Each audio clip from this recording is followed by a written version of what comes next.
ایک صحابیہ رضی اللہ تعالی عنہ کا واقعہ لکھا ہے کہ ان کی شادی ہوئی۔ اللہ تعالیٰ نے ان کو حسن و جمال بھی دیا تھا اور شادی بھی ایک بڑے امیر کبیر صحابی سے ہوئی کہ جن کے پاس وسیع رزق تھا، ہر طرح کے عیش و آرام کے سامان تھے، میاں بیوی میں خوب محبت تھی اور اچھا وقت گزر رہا تھا، حتیٰ کہ بیوی اپنے خاوند کی خدمت بھی کرتی اور انہیں خوش بھی رکھتی تھی۔ دونوں میاں بیوی خوشی خوشی زندگی گزار رہے تھے۔ ایک رات صحابی نے اپنی بیوی سے پانی مانگا اور جب بیوی پانی لے کر آئی تو وہ سو چکا تھا۔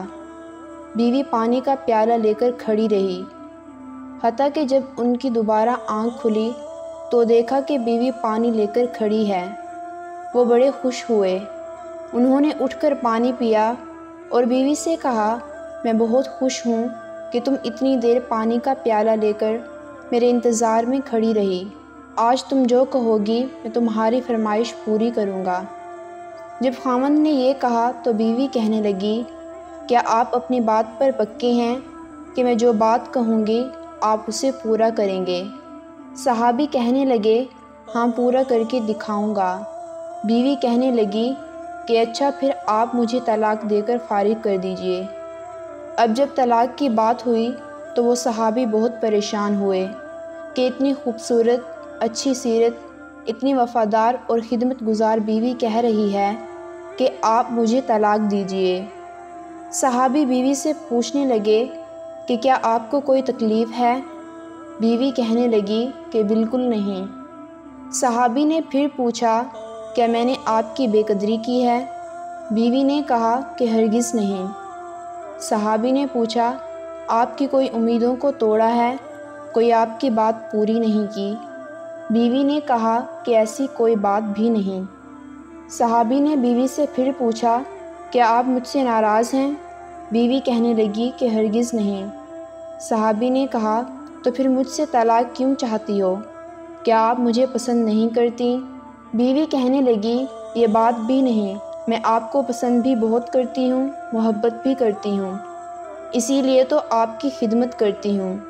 آپ نے کہا تھا کہ آپ میری بات کو پورا کریں گے، لہٰذا آپ مجھے طلاق دے کر فارغ کر دیں۔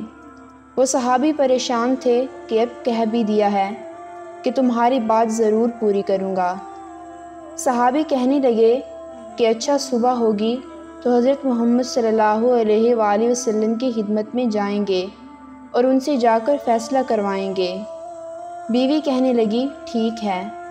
چنانچہ میاں بیوی رات کو سو گئے۔ صبح ہوئی تو بیوی کہنے لگی کہ چلو جلدی چلتے ہیں۔ پھر دونوں میاں بیوی گھر سے نکلے تھے کہ خاوند کا پاؤں اٹکا اور وہ نیچے گرے اور ان کے پاؤں سے خون نکلنے لگ گیا۔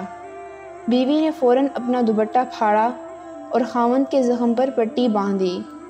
اس کے بعد خاوند کو سہارا دیا اور کہنے لگی کہ گھر واپس چلتے ہیں، میں آپ سے طلاق نہیں لینا چاہتی۔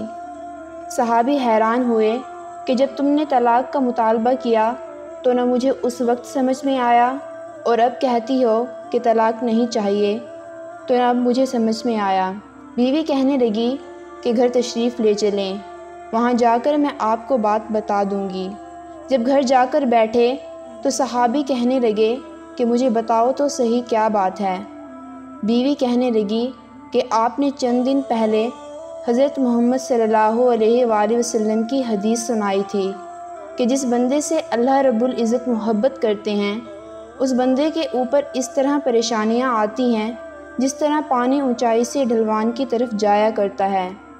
میں نے حضرت محمد صلی اللہ علیہ وآلہ وسلم کا فرمان سنا تو میں دل میں سوچتی رہی کہ میں نے آپ کے گھر میں کوئی پریشانی نہیں دیکھی، کوئی غم نہیں دیکھا، کوئی مصیبت نہیں دیکھی، تو میرے دل میں خیال آیا کہ میرے آقا کی بات سچی ہے۔ ایسا تو نہیں کہ میرے خاوند کے ایمان میں فرق ہو اور ان کے اعمال میں فرق ہو۔ میرے خاوند سے اگر پروردگار کو محبت نہیں تو میں اس بندے کی خدمت کیوں کروں گی؟ اس لیے جب آپ نے کہا کہ میں تمہاری بات پوری کروں گا تو میں نے کہا کہ میں اس بندے سے طلاق چاہتی ہوں جس سے میرے پروردگار محبت نہیں کرتے۔ پھر جب ہم حضور صلی اللہ علیہ وآلہ وسلم کی خدمت میں علم حاصل کرنے کے لیے جا رہے تھے، یہ اللہ کا راستہ تھا، آپ گرے اور خون نکلا تو میں فوراً سمجھ گئی کہ آپ کو اللہ کے راستے کا غم پہنچا، مصیبت پہنچی، تکلیف پہنچی۔ یقیناً اللہ تعالیٰ کو آپ سے پیار ہے اور اللہ تعالیٰ نے آپ کو اپنی ناراضگی کی وجہ سے خوشیاں نہیں دی ہوئیں، بلکہ اللہ تعالیٰ کو آپ سے محبت ہے۔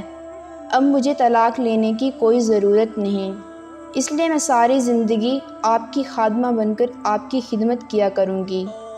جب اللہ تعالیٰ کسی انسان کو پسند کرتا ہے تو اس کی پریشانیاں بڑھا دیتا ہے۔ جب انسان اللہ سے محبت کرتا ہے اور اسی کی فرما برداری کرتا ہے تو کائنات کی ہر چیز اس کے تابع ہو جاتی ہے۔ ذکر دنیا کر کے دیکھا، فکر عقبی کر کے دیکھ، سب کو اپنا کر کے دیکھا، رب کو اپنا کر کے دیکھ۔